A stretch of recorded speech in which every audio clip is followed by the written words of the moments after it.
Welcome back to the channel, guys. We got a box, and you know how much I love boxes. Any guesses who it's from? Well, you can probably guess, but let's open this thing up and see what they sent us. I would never deprive you guys of the unboxing pleasure, so here, check this out. Here we go. Oh my goodness, take a look at this thing. So here's the device. They also sent one of these really cool laboratory grade power supplies. These things are very heavy, very high quality. And they also send this, a metal Bitcoin. It's part of the luxury experience, as I like to call it, with TinyChipHub. It's for extra good luck.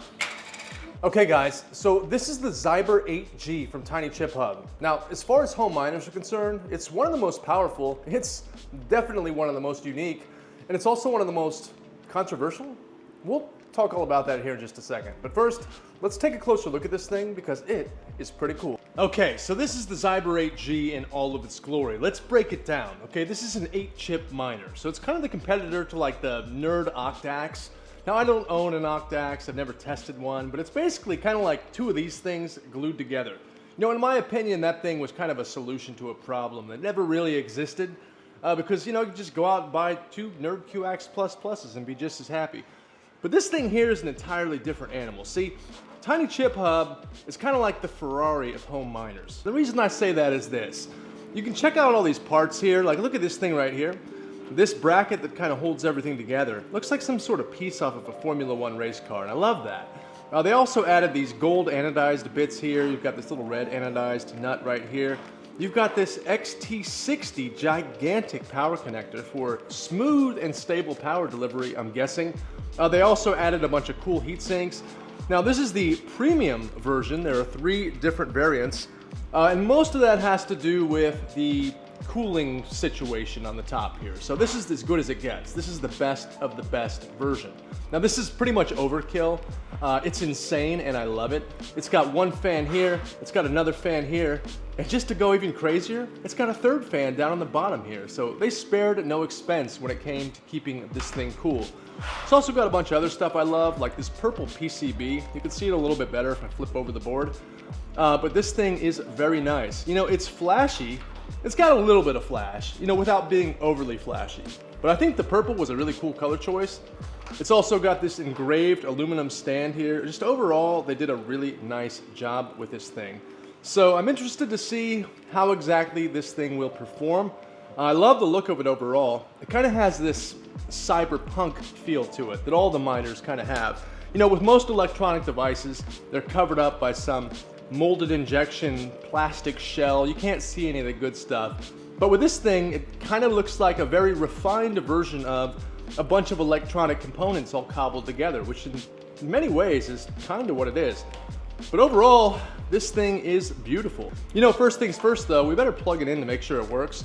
Now, I'm sure it will because TinyChipHub makes really nice stuff and they test all of their things thoroughly, and they would never send me a bad device. They just wouldn't do it. And of course, look, the fan is spinning. It is alive, and I see that the screen is lighting up as well. Again, we've got a little Bitcoin for luck here, so hopefully this thing finds a block. You know, 10 out of 10 as far as looks. I love the appearance of this thing. Performance-wise, yet to be determined. I mean, the whole purpose of these things is to try to mine a bunch of these. Now, obviously, this is not a real Bitcoin. It is a physical representation of digital currency, but you get the idea. We are trying to mine Bitcoins with this thing. And hopefully, this will do a good job, it will do it effectively, and it will stay nice and cool while it is trying to perform its task. And its task is to get me a Bitcoin block so I can buy a whole bunch more of these. Anyway, this thing, again, 10 out of 10 as far as appearance. Presentation, very, very nice. It worked when we plugged it in, so things are looking good so far. Now let's get it configured and let's see how she performs. Okay, so this thing is connected and it's mining away. Now, we're on normal mode right now. We have a normal mode, an eco mode, and a performance mode. Right now, we're getting about 10 to 12 terahashes per second. Now, I've given this thing a lot of praise, but here's one thing I don't like. This thing automatically cycles through the display, as you can see here, and it's kind of obnoxious for the sake of creating this video. I don't care about the pool. I don't want to see the network stats. I just want to see the hash rate. So, not the end of the world. Most of the time, I access this information using Hash Monitor on my phone or looking at the device dash on my desktop. So most of the time, I'm not looking at the screen anyway. Not a big deal. But I have to keep pressing this button to get back to the hash rate, which is kind of annoying, and there's probably an easy way to stop this, or at least get it to stick on a screen. I don't know, we'll figure it out.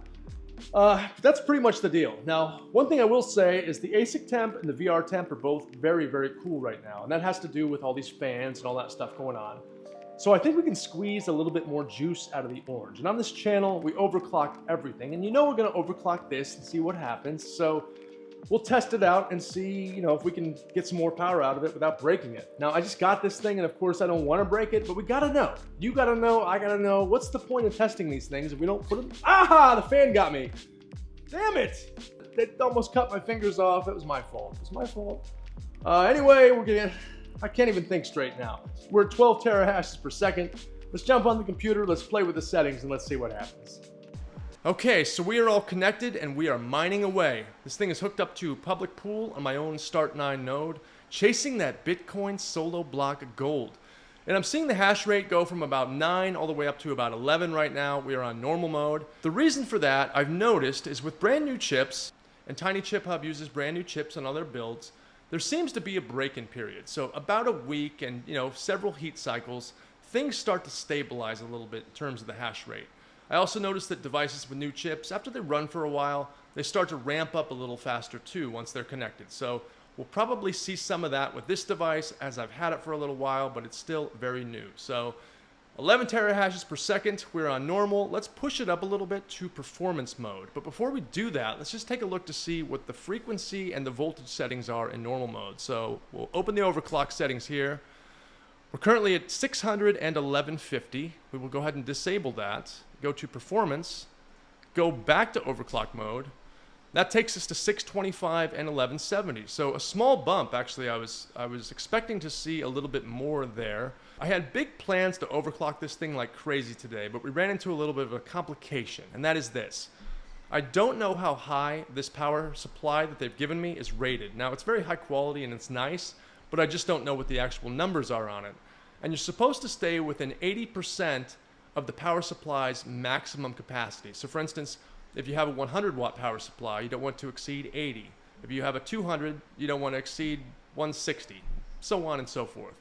And so I would just connect this to one of my LRS 350s and we could really push this thing, but I do not happen to have an XT60 pigtail. I got plenty of 30s, but no XT60s. So I will buy one and we'll make another video where I push this thing like crazy. I think we could probably get 14 easily out of this thing.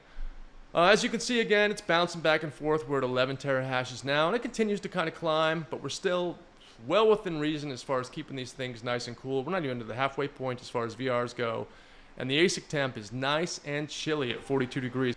Overall, I'm pretty impressed with this thing so far. Let's see, 11 terahashes, looking pretty good overall. I'm a little bummed out because I really wanted to push this thing today. But I don't want to damage the power supply and I don't want to damage the device. So let's be careful here and let's not do anything stupid. Here in a couple days, we'll make a video simply called Zyber 8G overclocking, where we will overclock the Zyber 8G. But for now, I just wanted to give you a quick look at the dash, let you see how things work, give you an idea of what the hash rate generally is.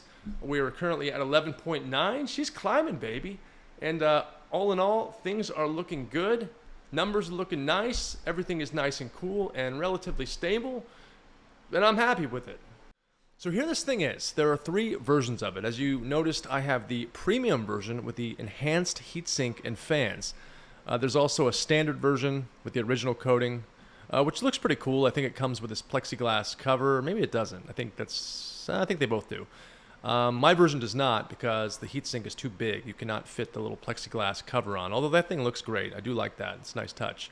So this is the standard version. This is the standard version with a graphene coating. So pretty much same thing. It's just black, but otherwise looks the same. And then you have this version here. Now it says the Zyber 8G redefines home Bitcoin mining with its cutting-edge multiple ASIC architecture, delivering up to 10 terahashes. Hash rate at just 180 power consumption. Well, we've already seen that it delivers a little more than that, and I think it's capable of even more than what it's been delivering in our previous tests. So that's pretty cool. It's got an Axe OS based UI, and it's got some other cool things. 6-layer reinforced PCB, 1.9-inch ISP color display, and a revolutionary cooling system. It is revolutionary. I'm not going to argue with that. It's pretty amazing. Premium cooling optional upgrade, 6 heat pipe, industrial grade copper aluminum heatsink paired with dual FDB bearing fans, delivering maximum 72.68 CFM airflow at ultra quiet 36 decibel operation. I will say this, it's very quiet. I can't hear it at all. Now I have a bunch of other devices in here and the fan noise is whirring away. So it's drowning out any noise that the Zyber 8G makes. I kind of like the fan noise. It's like, some people listen to white noise to go to sleep. It's soothing for them. The fan noise is soothing for me. It doesn't bother me at all. I like it. But basically, that is the deal here. There's a link down in the description if you want to go check out the website and read all this stuff. I'm not going to read it all to you here. You get the idea. We've covered all the important stuff. If you want to buy one of these things, there's also a discount code. You can use Carpoo's Mining. That's down in the description as well. And you can save a few bucks if you wish to purchase one of these beautiful devices. Now let's talk about the controversial side of this thing, because this gets a little crazy. And it kind of pulls me in two different directions in a lot of ways. And I'll explain why. The reason this thing is not, or is controversial, is because it is not open source. Now, all my other miners, except for the Avalon Q, are all open source miners. The open source world is a weird one because the way things are supposed to work with open source is, let's say you work on something and you say, hey Ryan, this is open source, pitch in. And then I pitch in, and then someone else pitches in, and we all pitch in together because the idea is we want to create something cool and we want to let everyone have the opportunity to collaborate and to contribute and to make something great. The problem with open source is this. Let's say we're all pitching in and we're working on this collaborative endeavor to make some cool device or cool software, whatever it is. You get people that come along and say, hey guys, what you working on? Let me take a look at those blueprints. I'll take that. And they take those things and they go and they manufacture whatever it is you're making, and they use cheap components and they do it purely for profit. They don't care about the progression of the industry or the thing that you're working on. They only care about taking someone else's very hard work and turning it into profit. Now, that's exactly what happened with the BitAxe Super Hex. TinyChipHub puts a lot of work and a lot of effort into these things, and they are contributing a lot towards our community to try to develop really cool products that we can all enjoy. Now, with the BitAxe Super Hex, they worked hard on this thing and they made it open source. Now, what happened with that is, like with all of these devices, a bunch of manufacturers went and started to make them. Some were direct clones of the TinyChipHub version, and they used really shitty, cheap components to do it. So all of a sudden, the market was flooded with cheap variations of these things, and some of them actually said TinyChipHub on them. They were used with components that were not up to the standard that TinyChipHub would typically use. And all of a sudden, TinyChipHub was getting all these emails saying, hey, I bought this device from you and my power supply is melting, or I got this thing and it's not working. Hey, what gives? And they repeatedly have to tell people, hey, this is not our thing. Someone took it and they cloned it, and I don't know what to do here. We can't help you because this is not even our device. And it caused far more hassle than it was worth for them. And so when they put all this time and effort and energy into building this really cool thing with the Zyber, they were concerned about taking it and making it open source because they knew immediately it was going to get copied, the market was going to get flooded with them, and then low quality versions of those things were going to be on AliExpress and Amazon and wherever else being sold for half the price. Now again, they're made of cheap components and they're sold by people who don't care at all about this community. They don't care about mining. They don't do any of this stuff. They are just trying to make money, and they will do so by, again, using cheap stuff, poor business practices, not standing behind their products, upsetting people because they don't care. They're just mass producing this stuff and trying to make money. And they did not want this to happen with their flagship model, the Zyber 8G. I understand where they're coming from. Now, it puts me in a kind of a weird position because TinyChipHub has been great to me. I'm still a very new YouTube creator. I'm just almost approaching 1,000 subscribers. I've been doing this for about 2.5 months. When I had 400 subscribers, TinyChipHub and I had a discussion, and they were very supportive of what I was doing. They actually sent me their version of the Gamma Turbo to test out, taking a chance on me. You know, they said, hey, we like your content. We see that you're passionate about this stuff, and we'd love for you to review one of our things. And to have that support so early on was fantastic. I emailed all kinds of companies and sent them messages saying, hey, I would love to collaborate with you. I would love to form a partnership. I don't have many subscribers yet, but I'm going to work really hard on this thing and try to grow it into something. I really want to create a channel, you know, that provides good information for people and gets people excited about this stuff. And I hope, you know, it's going to be beneficial for everyone involved. And most of those people did not even give me the time of day, which understandable. I'm a nobody on YouTube. I have very few subscribers compared to many people.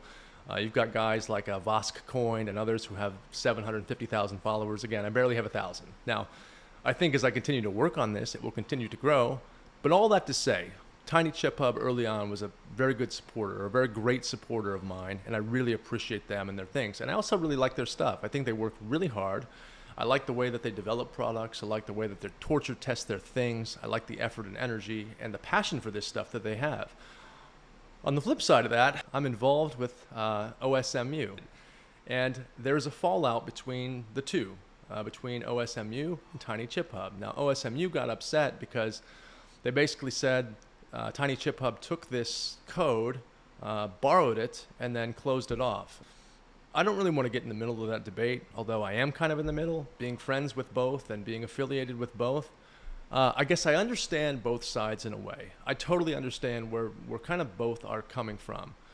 I tend to take TinyChipHub's side on this, and I hate to take sides at all, because again, if I worked really hard to develop a product, I would be very cautious about just releasing the blueprints and letting it be sold by, low quality manufacturers and have the market flooded with my thing. And I would also be upset if people were calling me or emailing me upset because they purchased a thing they assumed was from me, even if it wasn't, and then gave me a yelling about the fact that it doesn't work or, lit their house on fire or whatever the case is. So again, I understand where it's coming from or where everybody's coming from on this whole thing, but it just is what it is. Overall, I think this is a really cool device. Is it something for everybody? Probably not, just because it's expensive. A lot of people always like to break things down. I did a video about the Gamma GT. It's a dual chip miner. People are like, why don't you just buy 2 Gammas? I mean, you could. It's like saying, why would you buy a Porsche? You could just buy 4 Toyota Camrys and have 4 cars. You could, but if you want this like high performance, cool luxury thing, you get a Porsche. You don't buy 4 Camrys. Everybody's got their own thing. TinyChipHub is definitely more the luxury high-end version of these things. It's not a cheap AliExpress miner that you're going to buy a BitAxe Gamma for 85 bucks. If you're looking for the most dirt cheap solo miner you can find, go on AliExpress and get yourself a BitAxe. Maybe it'll work when it arrives to you, maybe it won't, who knows. But if you've got a whole bunch of stuff and you want something a little different, go with the TinyChipHub thing. I noticed that anytime somebody posts a photo of a TinyChipHub miner, they never ever have just one. They always have several. And the reason for that is this. If you look at their product line, let me go back to their page here. Everything that they make, I'm going to try to find all their stuff, is really cool. Like even the BitAxe Gamma that they do, it's got these it's carbon fiber case. It's got this cool plexiglass cover on it. The BitAxe Gamma Turbo that they do, it has a 70 millimeter PCB instead of a 60. It's got this huge heat sink. It's a white instead of black. The BitAxe Hex, that's the one I was talking about. That thing is super cool. Or the BitAxe Super Hex, rather. They do a NerdQX++. This thing has like double the amount of copper in it than a standard one. And so you can push this one a little further. It's got some heat sinks. It's got a red board instead of a black one. That's pretty cool. The BitAxe Gamma, it's got this cool heat sink on it and this interesting little display case. So everything that they do is customized and it's special. And again, it's made of premium components. It's the best possible things that they could possibly source when they make these devices. It's not just cobbled together with recycled bits of junk like some of these things are. So that is pretty much the deal. But overall, I give this thing my seal of approval. It just looks cool. And to have something that's 11.2 terahashes, 9 terahashes, if I close my eyes and open them, it's going to be a different number. It goes up and down. That aspect of this I like. Now, I'm curious to see. I have 12 miners mining away right now in the house. And they range from, the smallest one is a BitAxe Gamma. The largest one is it's an Avalon Q, actually. But each one of these things is working hard selflessly for me to try to make me some money. And I appreciate each and every one of them for that. I really do. That's pretty much all I got, folks. I could ramble on and on about this thing, but there's really nothing left to say. I love it. It's cool. If you want to know more about it, you can check out their website. Again, link down in the description with a discount code. You can always ask me any questions that you'd like. Although, keep in mind, I've only owned this thing for about 45 minutes, so what do I know? I'm still learning, just like you. That's it, folks. Thank you so much for the support of the channel. We're at like 990 subscribers right now. We're almost at 1,000, which is pretty cool considering I haven't been at this very long. Thank you so much for all of your support and for your likes and your comments and your subscribes. That means so much to me. Every time I see someone subscribe, I'm like, oh wow, thank you so much. I really appreciate it. It does make me feel good to know that people are liking this stuff because I put a lot of work and effort and time into it all. Thank you so much. I will see you next time.